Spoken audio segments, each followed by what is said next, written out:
L'espace, c'est la nouvelle forme d'intelligence.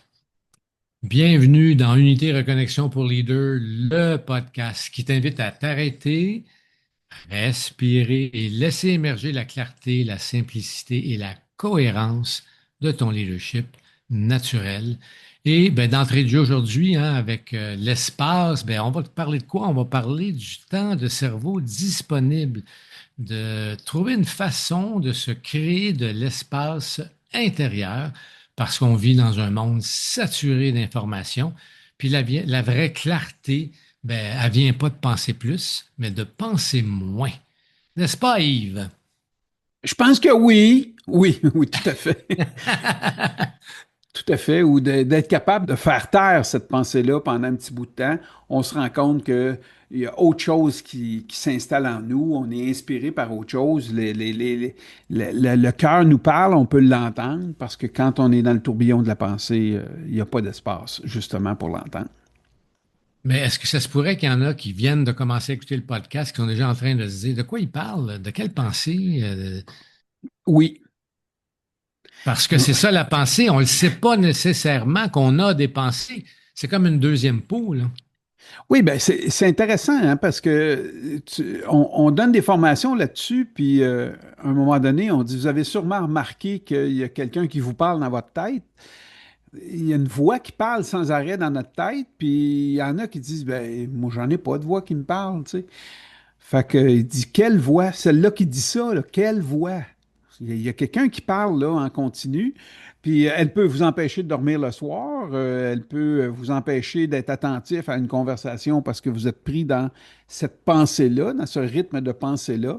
Et en Occident, ben, on est pris dans un monde de pensée, on est continuellement en mode pensée. Puis rappelle-moi la statistique, Luc, par rapport à ça. Donc, il y a Oui, oui, un oui, institut américain là, selon le National Science Foundation, on aurait jusqu'à 65 000 pensées par jour. Puis j'ai fait le calcul, Yves, mettons que tu es debout 16 heures, puis tu en dors 8, là, puis que tu as 50 000 pensées par jour, c'est une pensée au virgule 8 secondes. Fait qu'il n'y a aïe, pas aïe, grand temps pour réfléchir, parce qu'on s'entend que ces pensées-là, ils ont toutes quelque chose en commun, sont automatiques, c'est ça. chaotiques. Ils remplissent l'espace de toutes sortes de simagrées puis de phrases qu'on se répète continuellement sans même le savoir. Parce que, comme tu le disais tantôt, il y en a, on va leur parler de la voix dans leur tête, des pensées, puis ils vont dire quelle pensée? Mais quand tu dis quelle pensée, ça vient dans quelque part, c'est de ça qu'on parle, là. Donc, C'est ça. le cerveau est hyper occupé continuellement. Puis une chose que je dis beaucoup en conférence, moi, c'est arrête-toi un instant, là. Qui ici a l'impression qu'il y en a 50 60 000 pensées par jour? Puis, moi, dire, dans la gang, c'est rare qu'il y en a qui ne lèvent pas la main, là. Oui. Puis c'est ça, nos clients, nous, des créateurs, des leaders, des chefs d'entreprise, d'équipes de direction, etc., ils ont beaucoup de pensées sans réaliser le coût énergétique de ça. Parce que c'est quoi une pensée? C'est un influx nerveux. L'influx nerveux, c'est de l'énergie. L'énergie, mais t'en as moins à la fin de ta journée, c'est des pensées. Donc, puis des pensées continuelles. Donc, quand on parle de temps de cerveau disponible, si on veut être un peu plus disponible, il faut créer de l'espace. Puis pour créer de l'espace, il faudrait peut-être avoir moins de pensées.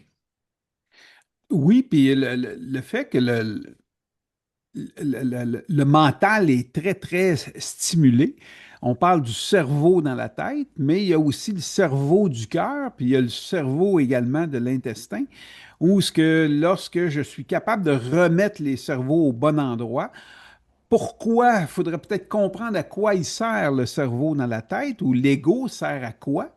Une fois qu'on a bien compris son rôle, on est capable de le remettre à sa juste place et d'utiliser à ce moment-là une partie de l'intelligence qui est beaucoup plus vaste, où il y a beaucoup plus d'espace. Ce que ça veut dire, ça veut dire que c'est beaucoup plus tranquille.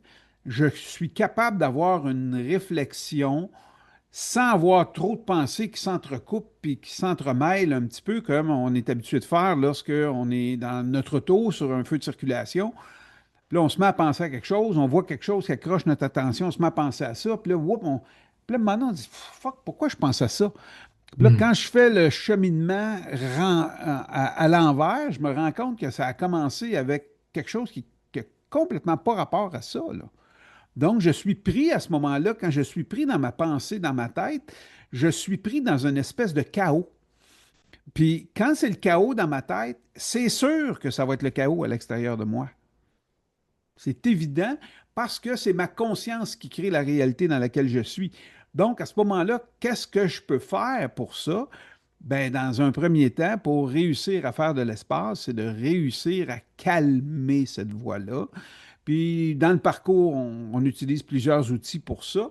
Puis, on en a un qui est très, très simple, c'est d'apprendre à voir, de s'arrêter, d'être en mesure de s'arrêter aux 3 heures, mettons, faites un arrêt aux 3 heures, puis lorsque vous arrêtez, faites juste constater comment vous vous sentez et à quoi vous pensez.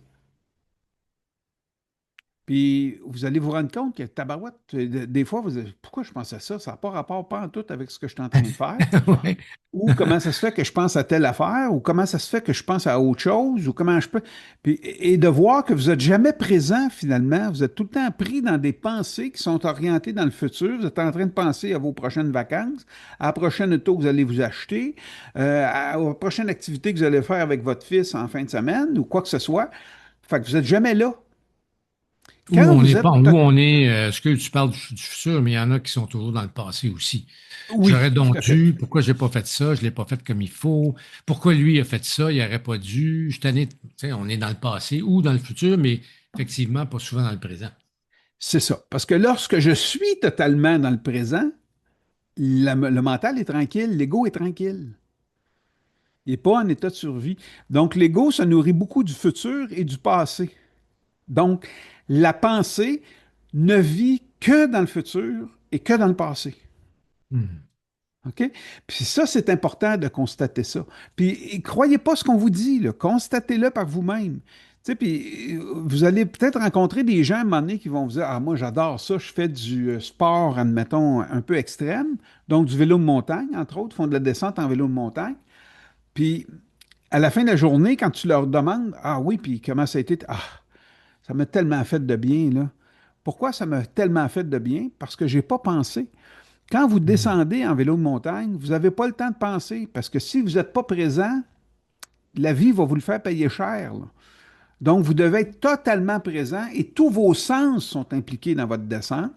Donc, à ce moment-là, le mental est calme, le mental est tranquille.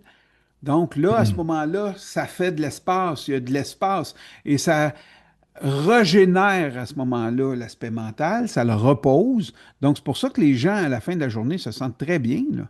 Il y en a Mhm. d'autres qui vont faire de la méditation, il y en a d'autres qui vont faire de la peinture, il y en a d'autres, peu importe l'activité que vous allez faire, ben à ce moment-là, quand le mental est en repos, ben, il y a de l'espace. Donc là, lorsque vous prenez conscience, entre autres, de tous les jugements que vous portez à droite et à gauche, quand vous arrêtez de faire ces jugements-là, vous vous rendez compte qu'il y a plus d'espace dans votre esprit. Il y a plus d'espace dans votre tête. Et là, vous avez des meilleures idées que vous aviez avant. Ou, il y a une pensée qui émerge ou une vision qui émerge qui n'avait pas d'espace avant pour émerger parce que le bruit mental était trop fort. Donc ça, c'est important Hmm. de voir ça. Puis quels sont les rituels faciles, les exercices faciles qui pourraient permettre justement là, d'avoir ce recul, cette clarté, d'avoir moins de pensées? La cohérence cardiaque, là, définitivement, cet exercice-là, ça, c'est l'entreprise HeartMath là, qui a fait cette création-là, mais quel outil exceptionnel qui demande absolument rien, qui demande de respirer 5 secondes et expirer pendant 5 secondes, pendant 5 minutes, 3 fois par jour. Ça fait une différence importante. Si vous le faites, vous allez le constater, là, si vous faites ça régulier à tous les jours, là, ça vous prend 15 minutes dans votre journée, vous devriez avoir minimum une réduction de votre état de stress d'au moins 30 à 40 en l'espace de 15-20 jours, là. C'est Mhm. extrêmement efficace. Puis Tout à allez fait. voir sur le site, surtout si vous avez un petit côté scientifique puis vous avez besoin de preuves, allez sur le site et allez voir toutes les études scientifiques qui ont été faites là-dessus. C'est impressionnant. La méditation va amener également la même chose ou une activité quelconque qui va faire en sorte que je vais être continuellement dans le présent, entièrement dans le présent au moment où je vais faire cette activité-là, que, comme on parlait tantôt, ça peut être de dessiner, ça peut être de faire une toile, ça peut être de chanter, ça peut être différentes choses. Mhm. Mais ce qu'on entend facilement, qui est facile à faire, là, cohérence cardiaque, c'est hyper facile à faire. Et la méditation. La méditation, c'est pas compliqué, là. Il n'y a rien à faire. OK? Qu'est-ce que c'est faire de la méditation? C'est de s'asseoir, puis on se ferme les yeux, puis on écoute ce qui se passe. Et là, vous allez voir le trafic dans votre tête, là. Vous allez le voir pas à peu près, là. Puis le Mhm. but, c'est pas d'essayer de les arrêter, les pensées. C'est juste de les observer, d'être en observation avec ça. Et lorsque l'esprit est en observation pendant quelque temps, ce qu'il va avoir tendance à faire, il va avoir tendance à vouloir retrouver sa nature véritable, qui est le calme. Donc là, les pensées vont commencer à ralentir, ralentir, ralentir, ralentir. Donc tout ce que j'ai à faire, c'est de me fermer les yeux puis d'observer. C'est tout. Puis à un moment donné, oui, je suis pris dans une pensée, puis je pars. Puis quand je me rends compte que je suis parti, ben, je me ramène dans l'instant, puis je continue d'observer. Donc, c'est une des façons extrêmement efficaces de créer de l'espace, justement. Parce que du temps Mhm. cerveau, il n'y en a pas de disponible pour la plupart des gens. Même que la plupart d'entre nous, on a de la difficulté même à donner de l'attention à nos enfants, tellement on est débordé, puis notre attention est partout, puis nulle part en même temps. On a de la difficulté à rester dans une conversation importante selon nous avec notre enfant, mais on a tendance à ne pas être capable de soutenir cette présence-là. Donc, ça va vous aider là, d'apprendre à relaxer, d'apprendre à méditer, d'apprendre la cohérence cardiaque. Calmez-vous. Il n'y a rien Oui, qui oui, se tout à fait. contrôle. Il n'y a rien qui se contrôle. Puis ça va vous aider à avoir des relations beaucoup plus intéressantes et beaucoup plus profondes. Mhm. Oui, parce que, puis pour compléter ce que tu dis, effectivement, quand tu libères de l'espace en toi, puis particulièrement on parlait dans le cerveau, là, ben, les idées cessent de s'entrechoquer, elles s'alignent, tu redeviens disponible à toi, aux autres, puis à la réalité telle qu'elle est. Merci Yves. Oui, ben ça me fait plaisir. Puis au prochain. Yes.